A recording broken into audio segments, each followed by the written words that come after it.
Folks, you're listening to Mr. Dave Hodges, the Common Sense Show, heard every Sunday night. Go to thecommonsenseshow.com. I had a chance encounter with a Border Patrol officer. I only had a real short conversation with this man. I handed him my business card that had my radio show information on it. And I said, I promise I won't use your name. I'm just trying to clear up a few things. And some of your guys have been in contact with someone who I know, Dr. Jane Orient, who's one of our top physicians here in Arizona. And they've been telling her that the Border Patrol is coming down with scabies, drug-resistant TB, bacteriological pneumonia, and it's all being covered up. They're doing on-site laundry so they don't carry this stuff home to their families. They're now being infected with scabies, which could be carriers for more serious things like dengue disease and stuff like that. And Dr. Orient was told something that I was told by this Border Patrol agent. He said, do you know about the 100,000 West Africans? And I said, yes. And he said, do you know they're taught to speak Spanish so they'll blend in before they come here? He goes, they admitted that to us. And I said, yes. And I said, that's a CIA operation. And he said, do you know where they're from? And I said, yes, the 7-state region in West Africa where there's a live, uncontained, uncontrollable outbreak of Ebola. And on my show, Dr. Orient, who's very conservative by nature, came out and said it's not a matter of if, but when and where we have an Ebola outbreak in this country. So I've been working really hard on that. And this Border Patrol agent called me after he had read some articles I had written, and he said, there's more that you need to know. And I think he began to trust me because I never printed his name, and I could clearly see his badge. And this is just a chance encounter, Doug. We were traveling to San Diego, and so he calls me back, and he has a friend with him, and he tells me that the UN already has a presence on the border. And I said, how do you know? And he said, well, they've taken 75% of us off live Border Patrol duty, like we do drug busts and this and that. And he said, now we're doing clerical work where we're pretending to process these immigrants. And he said only 10% of them are as advertised in the media, 10% unaccompanied minors. He said the rest are adults or the children are with some kind of guardian or parent. He said that's a lie you're being told. But he said, I have to sign in to the detention centers when we go in to procure these people and then take them to an interview room. And he said he has seen the sign-in list. It's electronic. But he says when I go to sign in, I can see, the top 10 names that have signed in above me. And people from the World Health Organization, DHS, as you would imagine, but also the United Nations and various departments of the United Nations are signing in at these Border Patrol controlled areas in the detention centers. And so my articles I've been writing about DHS is going to roll out the UN when there's a pandemic, and that'll be the foothold for the UN to gain a presence in this country that'll be acceptable. But I said there has to be beyond that for the UN to move into the legitimate peacekeeping force that they're going to claim that they are, with the Russian and Chinese soldiers wearing blue helmets coming to get our guns. We do have our intelligence insider to directly speak to you, and you guys can talk amongst yourselves, if you will, about this very issue. W is our intelligence insider. Ebola takes out its victims very quickly. So if somebody has Ebola, within literally just a matter of days at the most, they show the signs of the infection, and they don't get a chance to infect lots and lots of people before they show that they're infected, and it's a little bit easier to quarantine. But there's other types of disease where the incubation period is longer. And as the incubation period gets longer, the ability for them to spread disease widely before it's suddenly detected, and then you can't corral it easily. That's a real threat. Well, if we look at these weapons, if we look at these gang members like a disease, when they come in but we don't see their actions immediately, then we don't corral them, stop that movement quickly, and it continues to spread and spread and spread. And then by the time that the first action by them is seen, it's already too late because they're so far and wide spread out. And their interconnectivity, command and control, they've got a chance to get themselves in place. And so that we haven't seen some horrible event happen quite yet isn't that it's a good thing. In some ways, it's a bad thing because it means that the infection is continuing to spread and continuing to get a root. And when it finally does begin to show itself, we're far more vulnerable. And this is so invasive. What's happening to us? It's such a tremendous threat. So it's important. And like you were mentioning with the sheriffs and other people, the society operates on a very thin thread of civility. And as soon as you have just a handful of people taken out, others can't go do their job, and suddenly everything we know about our type of society collapses very quickly. It does go into some kind of martial law type situation, and our ability to get back to some kind of normative state is going to take a very long time. So those are real threats. Yeah, I mentioned something about the Ebola incubation period. I had on my show Dr. Jane Orient, who's one of our top physicians here in Arizona where I reside, and she informed me that the incubation period for Ebola can be up to 3 weeks.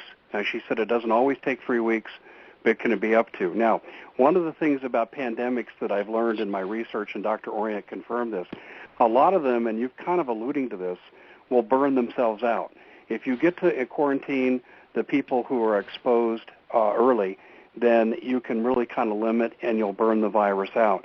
The problem is there's multitudes of viruses coming in, and some of them are going to be carried by mosquitoes. In fact, Barb Peterson, who did some research on horizontal transfer of diseases through mosquitoes, this has now been engineered to make it possible. And in addition, you have air travel, and they're taking these illegal aliens and they're transporting them all over the country, either by bus or by plane. So you don't have to wait like in the old movie Outbreak, where it starts on the East Coast and works its way west. It's going to be everywhere all at once. And well, I think that's also presuming, Dave, that it is a natural outbreak as opposed to an engineered outbreak. Yeah, I alluded to that with Doug and Joe in the first hour when I talked about my former FEMA contact, personal friend who went into hiding saying, we've got stuff out there that could be released that will spread like wildfire, and the world doesn't know we have it.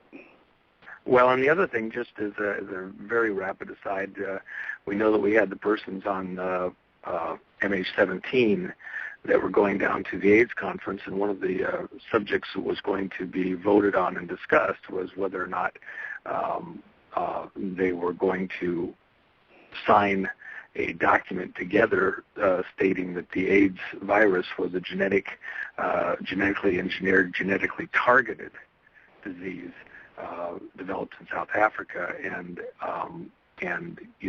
say that it was man-made, and I suppose we'll never know the true facts on that at this point with all those people out. That just isn't going to come out. But, certainly other things that are out there could be of a similar nature, similar threat. At the very least, this population coming in provides great cover if that was going to be done or happen out in the future. But, I was looking at the gang members as being really almost like a virus, just as a correlation, where they get in here and get a root and get their systems in place before the actual coordinated action begins. And I think it's similar to Ebola. I mean, it's going to rip the guts out of the country. Well, one of the things that I looked at, and I used to teach military history a long, long time ago, is that the normal rule of thumb, it takes one soldier per 50 citizens to garrison a country, all things being equal. And I don't think the UN's going to be able to generate enough manpower early on to completely control the country. This is why I think you have to introduce pandemics and weaken a significant number of the country and reduce those numbers. But I think this is why groups like MS-13 are here. You'll have your blue-helmeted troops by day, and you'll have your terrorists by night going out and making political hits designed to preserve what's coming in. And in New York, they ran an ad about 3 weeks ago for basically gun confiscation experts, and it's right out of their UN New York office. And before they do that, I said they have to have a false flag. And I've been racking my brain thinking about, okay, what could this false flag possibly be? And then I hearkened back to a map that I've been in possession of. In fact, I'm in possession of the entire set of documents. I have a set of documents that was given to me by a retired member of the Department of Agriculture. And she came into possession of it because she was concerned that the massive war games that the U.S. Navy and Air Force were planning off every one of our coastline, including most of our territories, would be detrimental to crop yield.